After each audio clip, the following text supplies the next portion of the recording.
and treasure hunting and stuff like that. And I've just kind of always been obsessed with pirates. Yeah. And my brother-in-law used to work in catering and found this like in an old catering site. So now it's just become my background, which I I approach life and business and everything very casually, even in real estate and everything. Like I feel like you can take things serious when necessary, but you don't need to be stuffy. And finding that people are much more comfortable with me that way. I mean, I've got purple hair and rainbow glasses and pirate themed programs and all the stuff. Yeah. And like everybody needs a certain, I don't know, support or I don't know, Yeah, avenue to go into. Some people like like the suit and tie, super formal.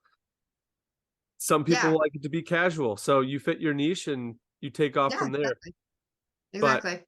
no, that's super cool. We actually had a running joke that we were going to put a pirate flag in front of our office building. This was like when I first started, I was working with another broker, and they're like, it's so hard to like try and tell people how to get to our building. Let's just put a pirate flag out in front, and then we'll just say like, go to the building with the pirate flag. But There you go. so that stuck out to me. And I love the analogy like treasure hunting as a financial advisor. Yeah. That's super cool. If that's not your tagline, we might have to add that in there. Yeah. So I actually have two books out. And one of them, and they're both pirate themed as well. So, like the first one is The Pirate Journal, Nice.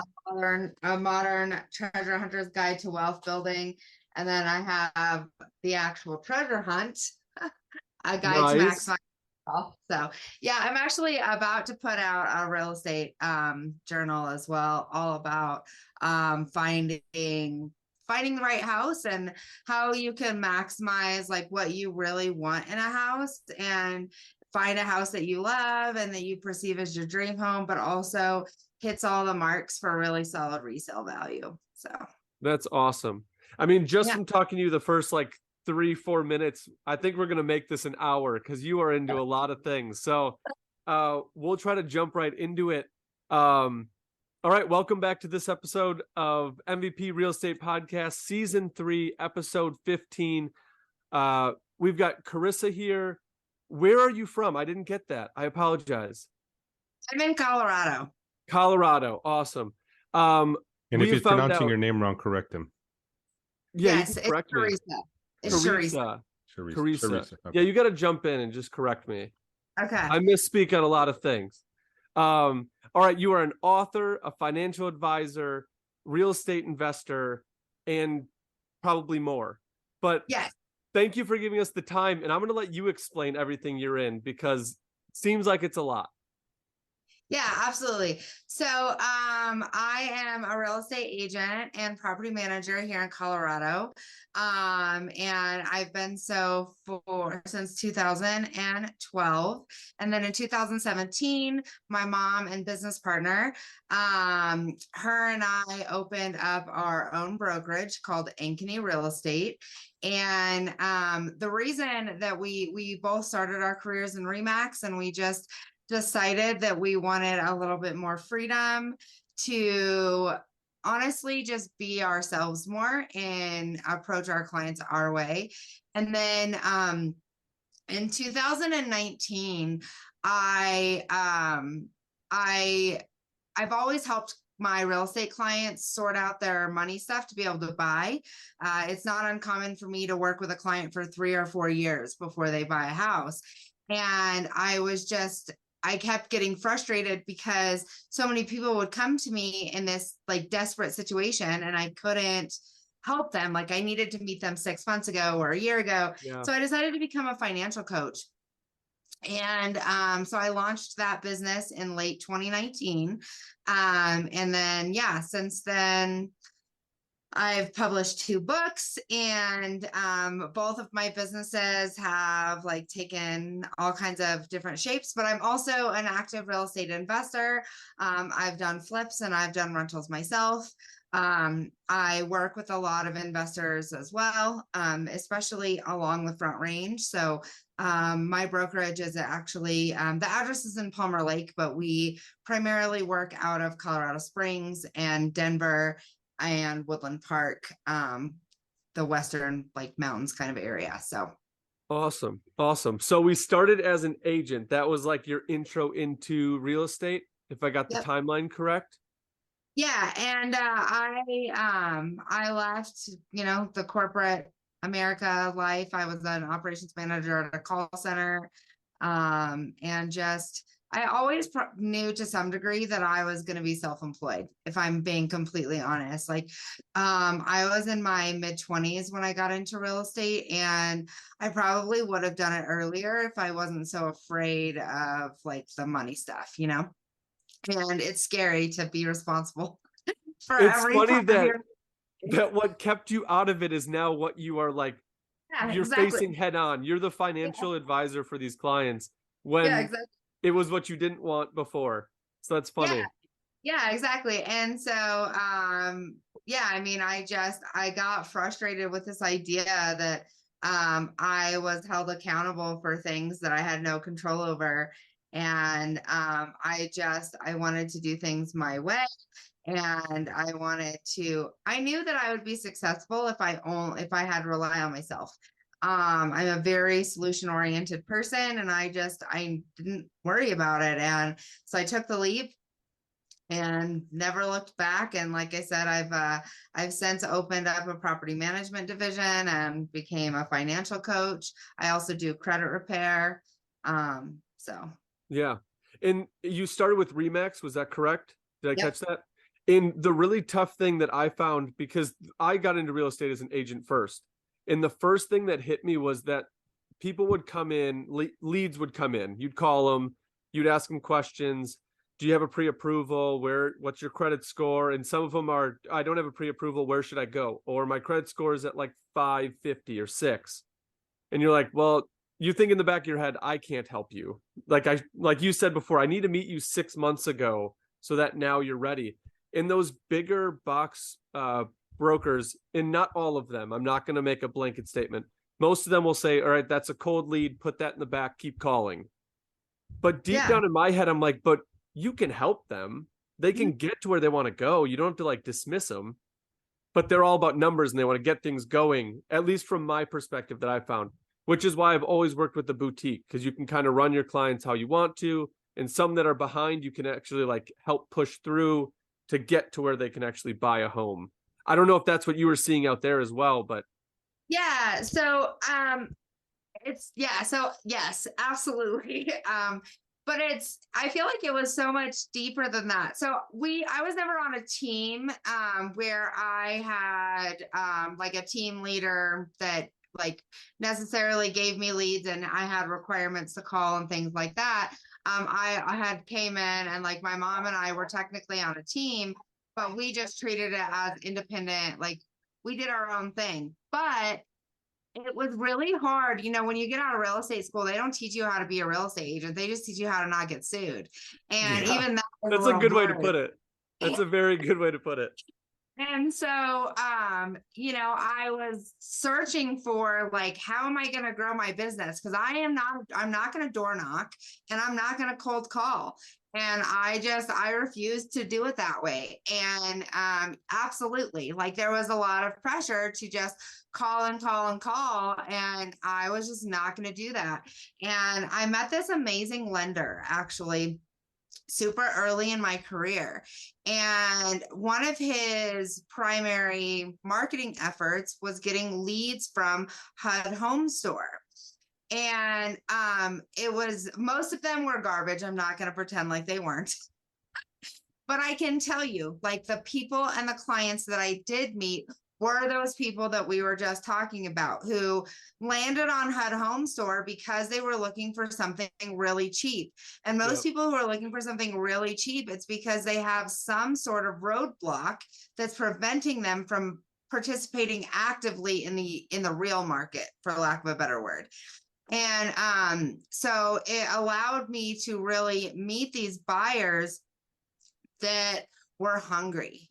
Like they wanted it, like they wanted to buy, like they, they were in, these were a lot of low income people who needed to change their financial life forever. And I believe wholeheartedly, I'm sorry, like that's my dog. She's insane if you Oh, can it's hear her. fine. It's fine. We both have dogs at home. We know the struggles. But she like I I just so many of these buyers that I met, like it reminded me that the earlier in your life that you buy a home, the more it changes your financial life forever. And if it can be like the momentum shift for generational wealth. And so many of these people that I was meeting from the HUD home store, like kind of fell into that category. And it just kind of coincided with the fact that because I was super young, a lot of my friends were not homeowners yet. And like, we're coming out of I'm dumb and in my 20s. And like, now I have this disaster that I need to fix Yeah. before I die, And so it allowed me to kind of dive into this educator role and help people because I've always been really good with money. I've always, and I'm not like, I can tell you, like, I'm not a save kind of a person. I don't believe in sacrificing the things that you want in life for the things that you need. I believe that you can build wealth, and I travel all of the time. Like, I don't believe that you have to choose. And so I feel like people really resonated with this idea that you don't have to like give up your entire life, but you can still buy a house, you can still build wealth, and you can still do all of these things. And it really started with this lender who was feeding me these leads that a lot of agents would have Yeah. blown off. Discarded. Yeah. And that was the big struggle when I started, was that all those people were getting kind of passed off. And I was lucky when the first thing I looked into for real estate technically was for myself to buy a home. Finances weren't there, credit score wasn't there. And we got led into NACA, the program that was set up for low income, low credit score, but they're able to get you financing. And the one thing I found is they were able to get you more financing for like a duplex or a triplex because they know that some of their lending is going to be secured by the rent roll of your tenants. Right. And it lessens the financial burden on you. And that was like the eye-opening moment to me where I'm like, hey, if I had those people that came in and wanted to buy a house but couldn't afford it right away, could I get them to see the benefit of multifamily? They don't have to manage the property. You can build in a property management cost on top of it, but just live in a duplex for 3 years while you save up money for that single family home you want. And I know it's a 3-year like delayed gratification, but after that 3 years, you will be amazed at how different your financial situation is. Yeah. And the tough part is with me, I don't have that, like you, the pirate financial advisor. I don't have the wherewithal or the follow through to keep with them. Like I give them the programs and I just cross my fingers and I hope they call and I hope they do it. But it sounds like you've kind of alleviated that and like helped them bridge that gap so that Oh they can yeah. get to the finish line. Yeah. The longest I ever worked with a client before they bought is 7 years. 7 years. Then like how happy were they after 7 years of doing that? Excited. That is cool. Do you still talk to them today? Like, is it a friendship made? Today. Yeah. Okay. I'm going to say Yeah. after 7 years, you have to be quite friendly. Yeah. And it was one of those things like I mean, and it's not like I talk to them every day, every week, or even every month. But, when I establish these relationships, my clients just know I don't care if you're buying today. I just want to help you. And if you just have a question, that's cool. You can call, Yeah. I mean, I don't believe that. I think that real estate is such an important part of our wealth building ability. Like that's really what it comes down to for me. And so many people it's scary. It's just scary. It's overwhelming. The idea of being on the hook for hundreds of thousands of dollars. They think that it's just not possible. And so a lot of times, like in the beginning, it's just questions, I see all of these other people doing this thing, and like, maybe I can do the thing too, Yeah. and it does usually start with credit. And I technically for a long time had a credit repair piece of my business. I still do, if I'm being honest, but recently I started white labeling, like I started partnering with another credit repair person in Colorado Springs, although she does do credit repair everywhere, and she's amazing. And I'm the first to admit that I am not I'm not a paperwork person. Like, I really don't like it. I have an assistant who does like everything except for like my contracts and stuff. And so credit repair just felt daunting. But it's so important. And so I love to teach the strategy behind it. But I don't want to manage the process. So I started partnering with somebody very recently to help me like to manage the process for my clients. And she's phenomenal. I mean, she gets stuff deleted and scores increase very, very fast. I actually have an interesting deal right now that you guys may be interested in. So I have a first time buyer, and that's got a pretty low qualification price. And Colorado's expensive. Like, I'm not gonna pretend like it's not. And I live in the mountains. They grew up here. They want to stay in the mountains, et cetera, et cetera. Well, they can only qualify for FHA. They have, some credit score stuff, like some other stuff. They just don't have any depth. They're young, and I just could not get anybody to take their FHA offer, because all of these houses, I mean, would require some stuff to go FHA. And I'm like, okay, there has got to be another way. So, and for the listeners, sorry, I want to plug this. For the listeners, FHA is very finicky. Like paint chipping off of windows, you're not getting financing. So I'm guessing the homes they're looking for, lower price point, more deferred maintenance. Exactly. Stressed. All right. So they have found this perfect house, and they were not going to budge on this requiring conventional thing. And so I was like, okay, I told my clients, I'm like, you guys just need to like leave this with me for a day. I'm going to figure this out. I just need you to leave this with me for a day. So I called every like credit guru besides myself that I know. And I'm like, this is how many points I need. This is how far away I am. These are the trade lines I need. Like, this is what I think is going to work. And before I like jump in head first and like tell these clients this is going to work, I want somebody else to like agree with me and give me some other ideas. And so we did it in 3 days after their lender originally just did not think it was possible. I did a bunch of stuff, moved a bunch of stuff, called some people, had one of their moms put them on a credit card, paid this off, and we got a conventional lender letter in 3 days, and we're under contract and we close in a few weeks. Nice. That's awesome. Nice. And they are probably so happy that they called you, because there's not many agents that would go through the lengths to get that buyer ready to actually purchase. So kudos to you on that one. Yeah. That's awesome.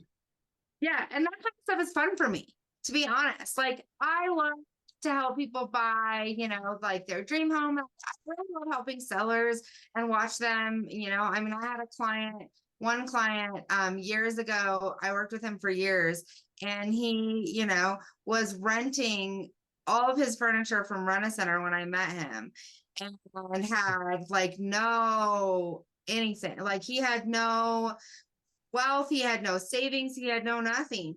And, we did some work. He bought a house, and he walked away with $150,000 cash a few years later, and went and started his new dream life of living in a camper, like on some land that he bought in the middle of nowhere. I mean, that's awesome. So that's the kind of stuff that I really love. It's that people who their lives are never going to be the same after this. These people didn't come from families that, everybody's owned a home since their great grandparents, like that real estate investing is part of their blood, that, talking about money and just understanding that, what's possible. Like these people that I help, they don't have that. Yeah. No, and it's super important that they were able to find that, because that is monumental for people. And I don't know their exact situations, but I mean, if you're parents with kids and you're able to offer like the house that they're going to grow up in, like that's something that you can't put a price tag on. But it's very, very few that you're going to find an agent that would carry you all the way through to the finish line. So that's super cool. It sounds like you love the challenge. Whatever the challenge is, bring it on. So Absolutely. it makes it begs the question of, all right, you're the agent, you're going through all these buyers and sellers. You got the credit repair, the finance, and then you're like, hey, let's renovate a house. Yes. So how did you go from the agent side, and then did this house pop up, or were you doing research knowing you were going to invest? Okay, so Or are you a glutton for punishment and just took it on and said, let's see both. where it goes? Yes, all of it. Okay. So my parents, we they basically gutted and renovated every house that I ever lived in my entire life. They definitely, were self-made by every description of the word. And so, and they were really where I learned this idea that the earlier that you buy a house, in your life, the more it changes your finances forever. And yeah, I mean, they just like they didn't have a lot of money, and so they would, buy these houses, and we would live in them, and they would renovate them. And so I grew up, like re-roofing houses and doing drywall and like just all of the stuff. And so I was never afraid of it. And that's the biggest thing, is I was never afraid of it. Yeah. Things don't scare me away. And so the very first house that we ever renovated was our first house that my husband and I bought. And we didn't do a ton. It was cosmetic. But I mean, we replaced all of the flooring and we repainted and we did windows and we did the exterior, and like so we did a lot of stuff. We redid the kitchen and the bathrooms, and so I think that was the biggest thing, is I was never afraid of it. And I knew that was also the house. I bought that house knowing that I had every intention of renting it out. Okay. Because of the position, like the house was a great house on a big lot, but it sat kind of strangely on the lot. And so I felt like I would make a lot more money with it as a rental. And so I did. And then a few years later, after I lived in it for a few years, and I rented it for a few years, I sold it to my tenant, and Okay. completely, changed their lives as well. They fit into the category I was just talking about, for sure. And I worked with them for about a year to help them sort their things out so they could buy it. And it was the perfect scenario for us. Like they walked in with equity. My husband and I didn't have to go through all of the craziness of putting it on the market. Like we got a great deal, and then we took that money and we rolled it into the house that I live in now. This is the biggest project I've ever taken on. And to do it all over again, I would not live here. Do it. Because my husband and I also both work from home. Like we've been in this house for several years. And we did all of like the things we had to do to live here in the first 6 months. But the house, like, this is going to make us a lot of money, but we have to change the structure of the house. Like there's a whole lot of stuff. And so I tend to see a house and see what it could be. I've also done, so then one of the really, like probably the funnest project I ever did was one of my mom's friends does investing in tax liens Yeah. and ended up That's an like, interesting subsector real estate. yeah. So, but normally, they don't end up with the actual property. It's super rare to like acquire properties through that way. But he ended up with all of these properties in 2018 and he didn't know how to clear the deed so he could sell it. And so he had called my mom for some help and we helped him through it. And we're like, hey, like instead of selling that to this cash investor that sent you a letter, like we'll buy it. And so we bought this condo that was full of stuff. Like, I mean, full ceiling to floor, Hoarding house kind of thing. but it was all good stuff. Yes, but it Oh, wasn't. So we sold the stuff that was inside for a lot of money. Then we're able to turn around and renovate the condo and sell it for like triple what we paid for it. And yeah, and it was a really, really, really fun project. And was yeah, that and your we, second property then? After the yeah, house you lived in and flipped? well, that was my first property that I did not live in myself. Okay, Yeah. So, gotcha. and then I've done a few other projects. And most of the investing projects that I do with my mom. She's my business partner as well. So, yeah. It's cool to So have a partner to help either bounce ideas off of or support. Even like there are some days where you're just not, you can't give 100 every day. So if you got 50, your mom can come in with 50 or whoever your business partner is. It's super nice. Um, yeah, we say all the time that like we're both not allowed to like freak out at the same time, like and want to quit. Like it's pretty rare for us both want to quit real estate at the same time. And entrepreneurship can be hard. yeah, And so yeah, having somebody who like can talk you off the ledge, that's important. that's very, So very important. Yeah. to do projects with my brother and sister-in-law. So my sister-in-law is the assistant I was telling you guys about that like does all of my Nice. stuff contracts. And we've done a few projects with them as well. And so yeah, like we're just one big real estate family. That's cool. I mean, one, you get to see your family every day. And two, we can mention like the tax benefits of hiring your family. So Yeah, that's a double dip. That's a win. Win-win right yeah. there.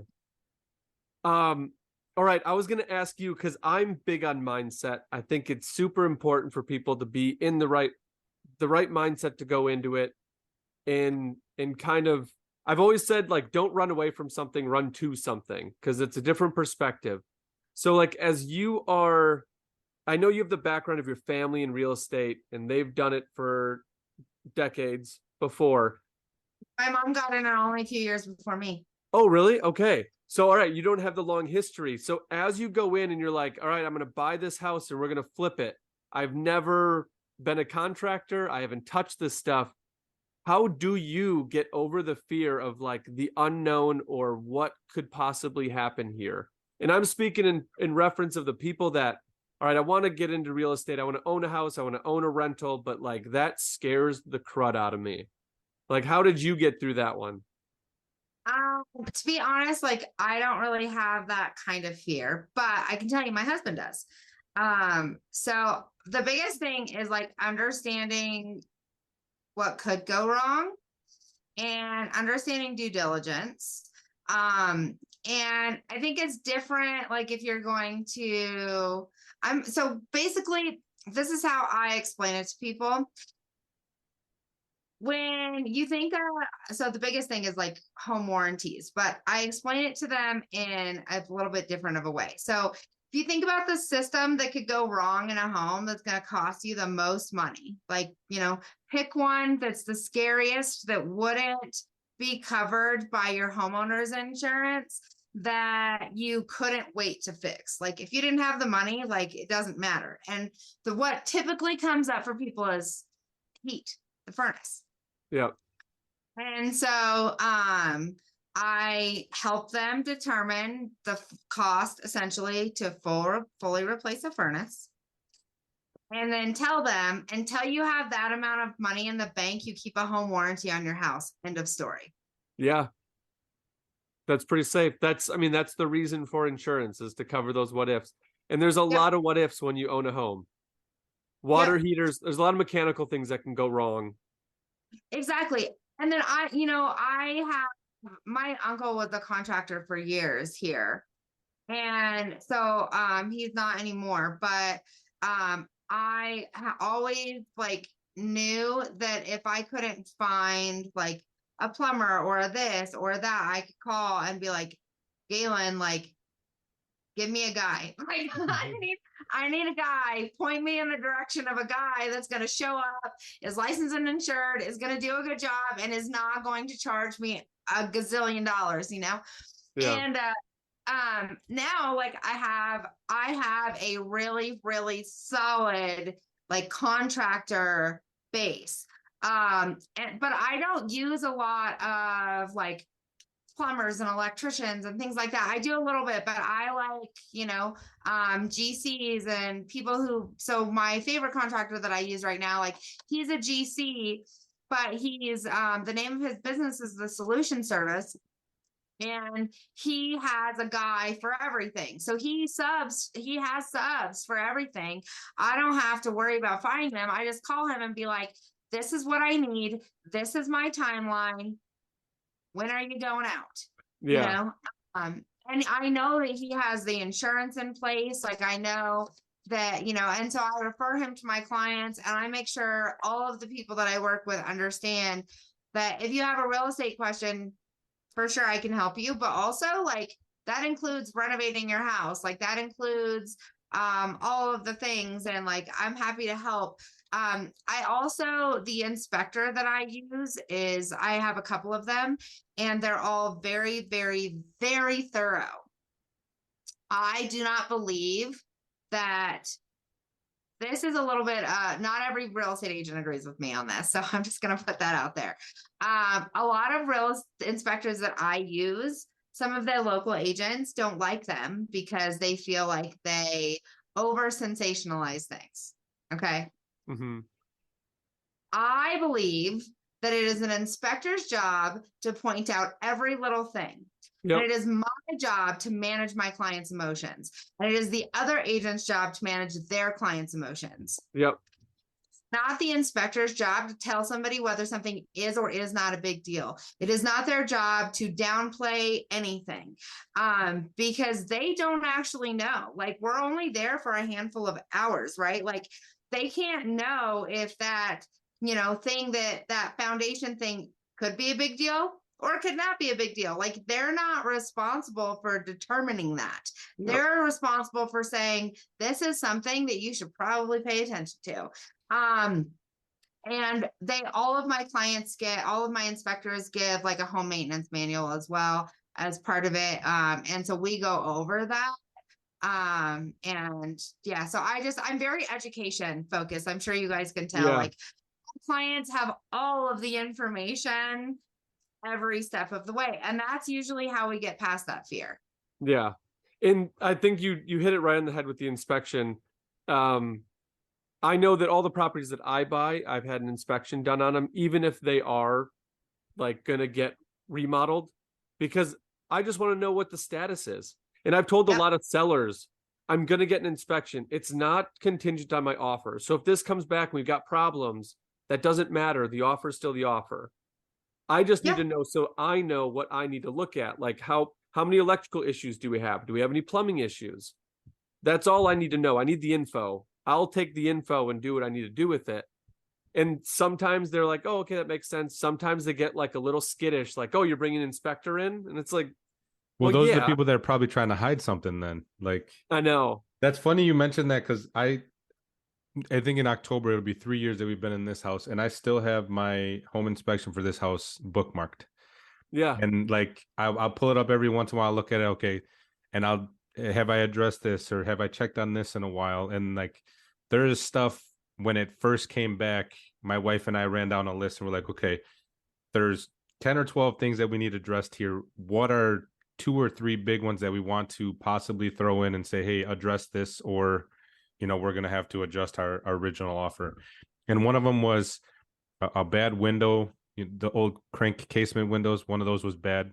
the seller agreed to give us a credit for the cost of a window, and they actually over padded their original quote to cover the cost of that window. And then the other one was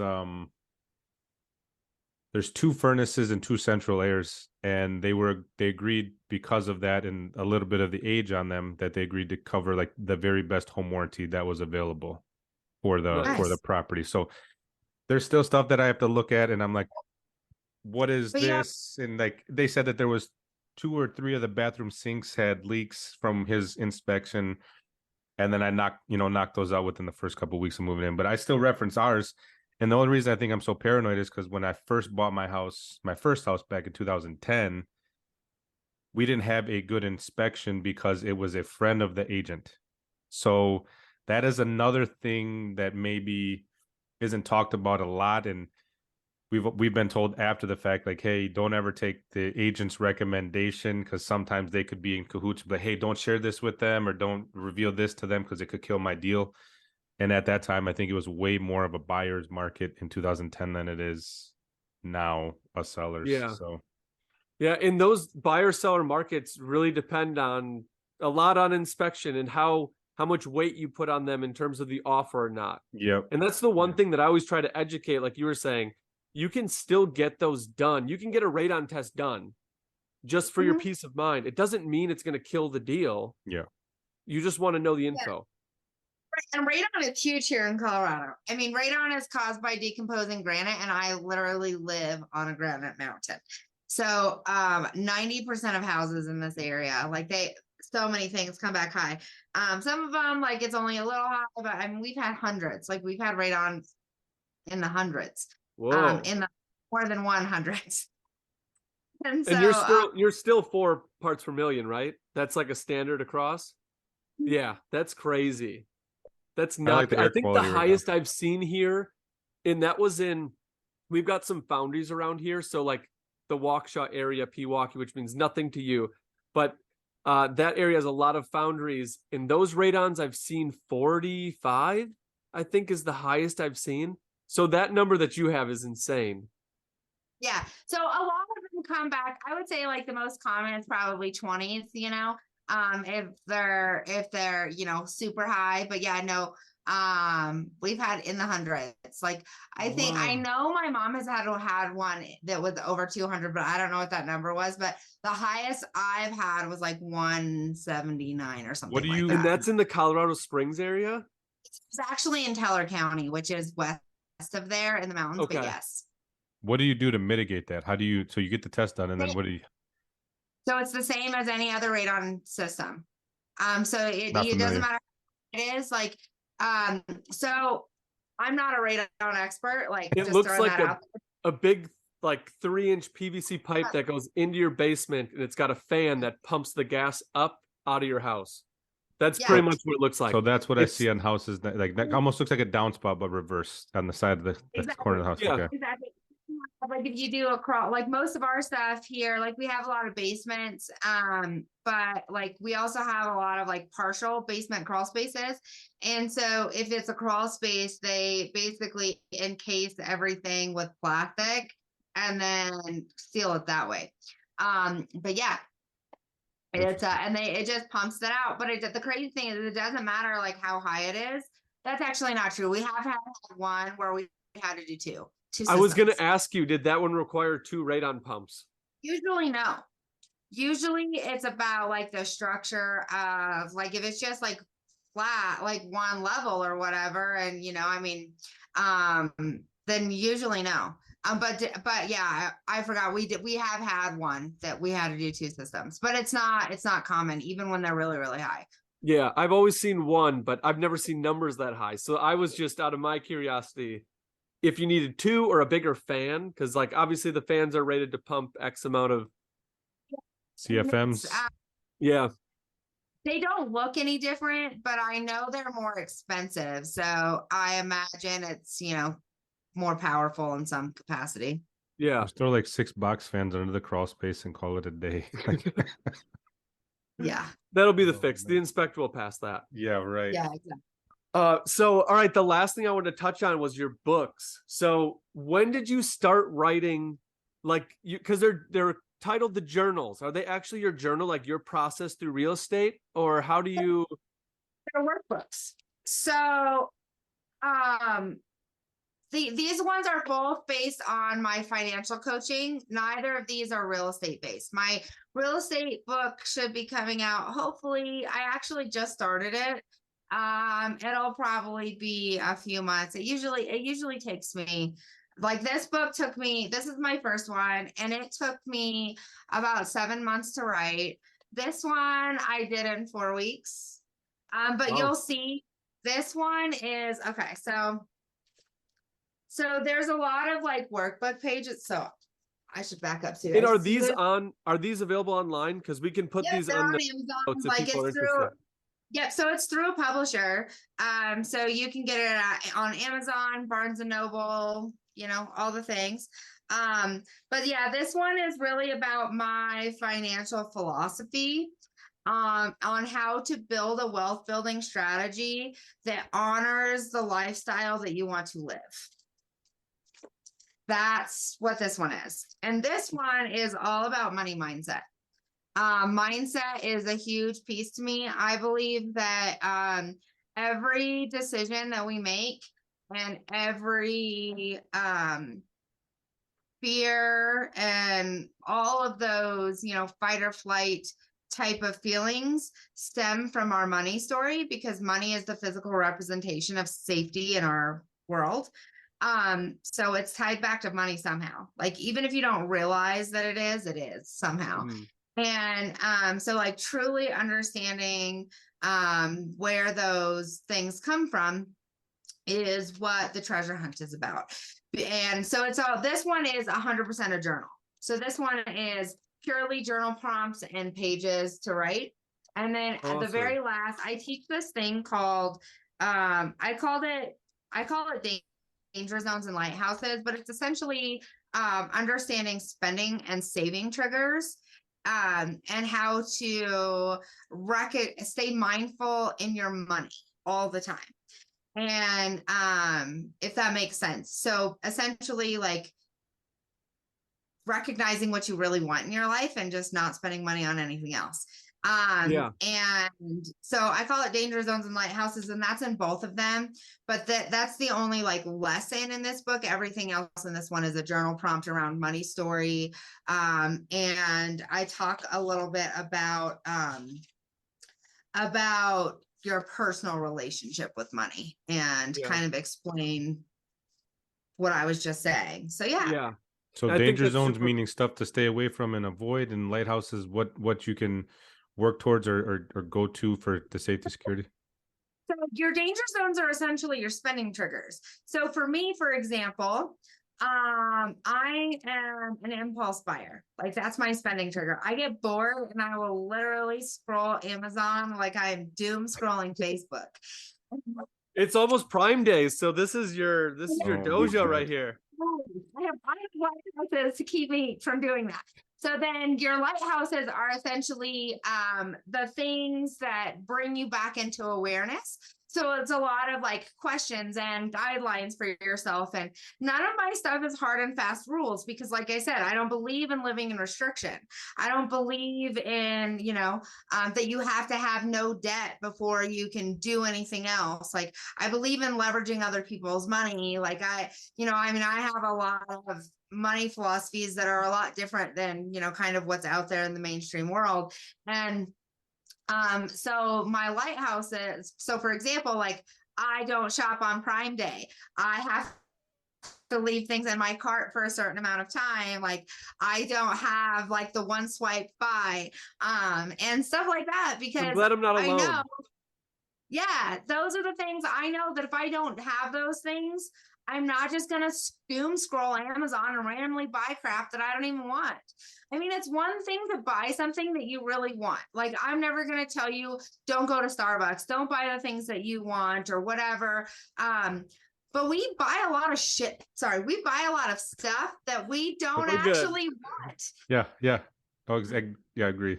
It is. I do the same thing. My wife makes fun of me for it all the time. When we go grocery, or not grocery shopping, we'll go to like Target or whatever store we're at, and I'll have a cart and I'll walk through and I'll think about something for a while, put it in the cart, and we're walking around the store. And then as we're getting closer to checkout, I was like, I don't really need this. I don't really need this. And she's like, you do this every time. She's like, how much time did we just spend in here? And I was like, well, I'm not buying it, so I'm saving some money now. I'm basically justifying why I'm not gonna buy it after the fact. So it's like, Yeah. otherwise you have the buyer's remorse. You buy it, and then you have to go return it 2 days later. And you're like, I didn't really want this. So, Or you're Yeah, just, you exactly. don't get up and return it. So you just sit and it's sitting there at your house. oh no, it gets returned. It gets returned.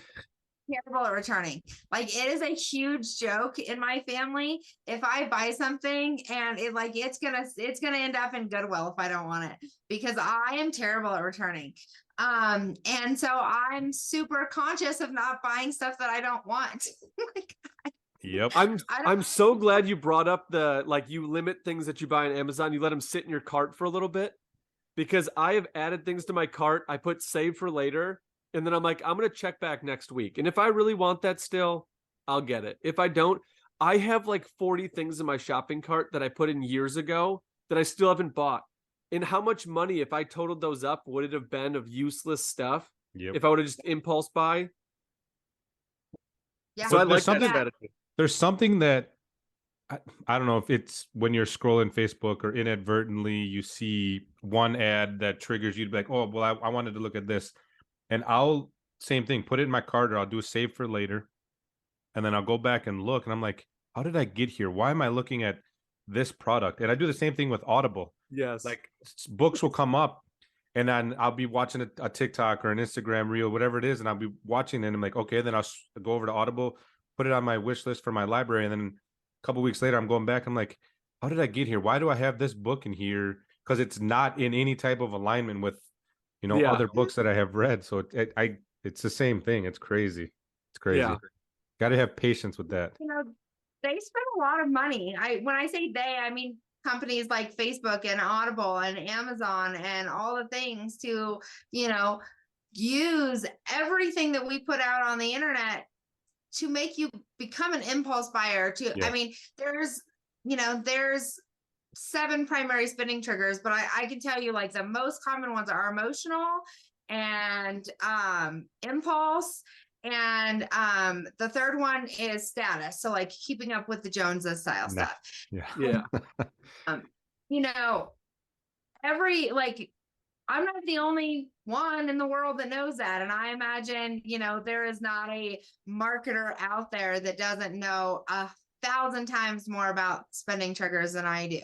The psychology behind what they're trying to, affect within the person. And so they do it on purpose, and, good on them. Like it cracks me up when I'm like thinking about something and I know I haven't said it out loud. And the next thing, I'm getting an ad, because obviously like my, the mind map that I took to think about, for item it was, I somehow, put that out into the universe on the computer somewhere. Plus on that in the actual, universe energy. And so, it's important for us to stay mindful in our money, because it's, everything that's out there these days is out there to try to pull you out of mindfulness. Yeah. And I like that yours is, you were talking about getting a relationship with your finances, whatever situation you're in. Because when you see these ads on Instagram where the guy's like leaned up on his nice car and he's like, I'll tell you how to make $7,000 in a week.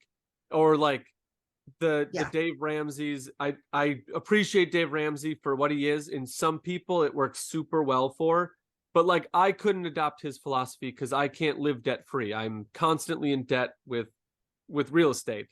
So I think everybody has a different state of around. I have a lot of feelings around the idea of debt free, to be honest. I also don't believe in zero-based budgeting. Like I have a lot of philosophies that a lot of the gurus out there tell you. And I believe that those philosophies are built for wealthy people.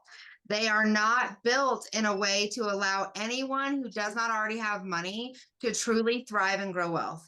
And unfortunately, it's not really presented that way. And so it creates a lot of the people that I meet are in a really bad situation because of those philosophies that they tried to adopt with no support and no real guidance. And it's not realistic. Yeah. It's just not realistic. And also, like, my biggest problem with a lot of it, even if you take all of that away, is I believe it pulls you into scarcity. And I just don't believe in living life in scarcity. I don't. Yeah. I think you just have to fully understand your lifestyle. A family of 5 or 6 with kids running around is going to have a different, yeah, I know that's why I pulled you in.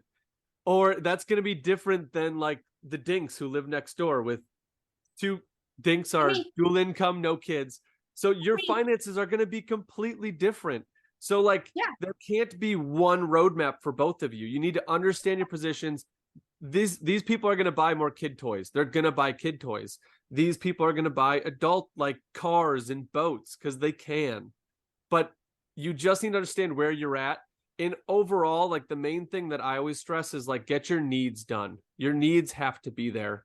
Don't even dabble in the boats and the planes if it's not even a thing. You need to get your bills paid and get your stuff done and then go into your wants. And I want you to spend on your wants because you need to enjoy what you're doing. But if you're setting yourself back and you're going into debt to do that, to keep up with the Joneses, like where is that wealth building going to start? Where are you going to start planning to buy a house? That's the part where I'm like, just understand your situation and then attack it from there. Sure, but I also think, one of the reasons that I teach it the way I do is because I believe that if you're truly honest about what you want, you don't actually want all that crap. Yeah. And there are people who would choose not to be homeless and live a nomad life. And like, that's cool. Yeah. When I talk to, because I actually know a lot of people in the nomad lifestyle. I travel a lot. I could never do that. I have to be able to, I travel a lot, but I still have to have like a home base to come in and decompress. I have dogs. Obviously you hear Penny being insane. But I ask people sometimes like I tell people that you don't have to sacrifice the things that you want for the things that you need.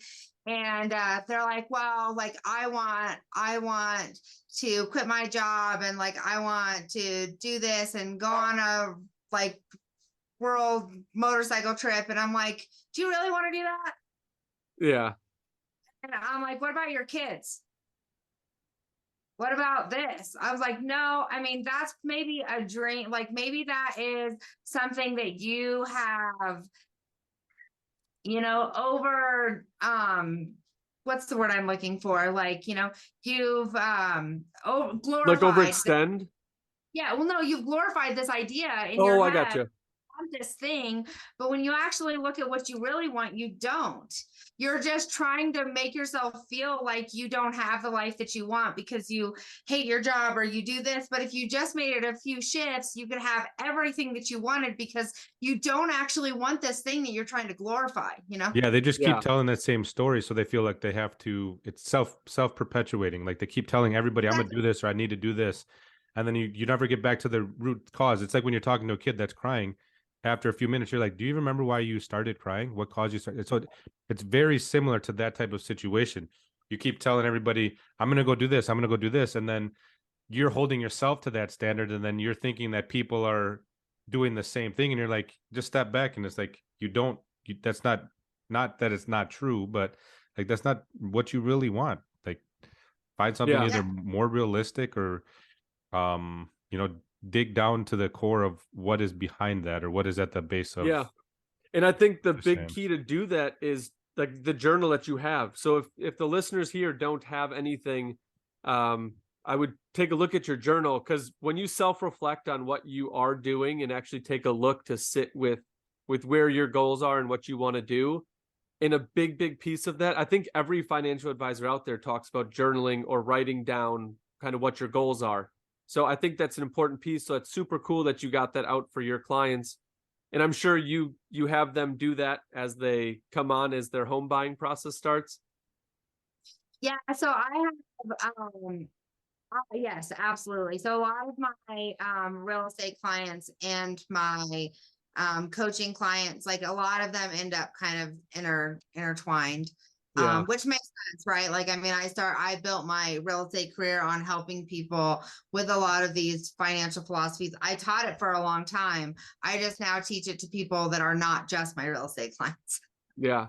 And then you're going to slowly, as this thing keeps going, and you have more clients that last 7 years, you're going to be the miracle worker in the area. Like, everybody's going to come to you to get the problem done. So you're setting yourself very, very well.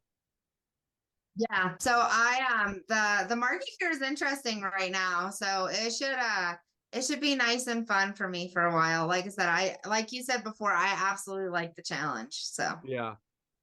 That's cool. Well, I'm looking forward to seeing some more good things from you in your future. So we did come up on an hour, so we have to cut it off. But yes. Thank you so much for the info. We're going to put your books in the show notes. Okay. If people have questions, I know that you work primarily in the Colorado area, but if people had questions for you, what's the best way for them to reach out to you? The best way is probably you can contact me on my website, which is CharissaTurnbull.com. That's probably, Awesome. And all of my links to buy my books and stuff are there as well. And then of course, like I'm on social media. And then my email is Charissa.Turnbull@gmail.com as well. So Okay. Awesome. Well, that's super cool. Congratulations on what you've built. Like, that is impressive, one. And two, like, I really hope things keep going well for you in this area, because I know that I'm not going to call it a market, but those clients, they get overlooked sometimes. So I appreciate hearing from somebody who's actually taking the time to like get them through the finish line. That's super important. So kudos to you on that one. I want to ask one Awesome. quick thing real quick, if I can, before we wrap. With regards to how you said you helped a client, they rented out your property and then you turned it into them buying the house from you, right? Is that an avenue that you'd explore further to like do with more clients? Like, find something that they want, buy it, hold it, rent it to them. Like a rent to own? Kind of, but then you guys either split the equity and be like, hey, you guys have been paying this for X amount of years. It's funny that you say that. My mom and I have actually been talking about an opportunity to do that with some of the properties here, because we have a lot of the, the FHA conventional stuff getting in the way still, like I was talking about earlier. So yes, absolutely. The only thing is I don't necessarily believe that it's always a good idea for the listing agent and the buyer's agent to be the same person. And so I don't always, even though like I will make more money, I don't always recommend that type of relationship, because and then like when you own the property as well, it can become clouded. Yeah. So yes, but with very defined expectations. Okay. That is a great way to put it.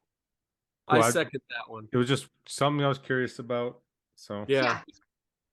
We do that with a lot of our sellers. Like, so we will pay for a lot of their renovations and stuff. So we do that kind of on the other side. nice. That's cool. We didn't even get into that side. Yeah. We left things on the table here. Well, we will have to connect with you again soon. But again, I appreciate the time. Thank you so much. Enjoy your weekend. And hopefully you guys don't have bad weather anymore. I heard there was like a hailstorm. Oh my gosh, it's been crazy here. It seems to be like on the tail end, and it's supposed to be nice this weekend. So nice. Well, have a good 4th of July with the nice weather out there. Yeah, you guys too. Bye. Awesome. Thank you. Thank you.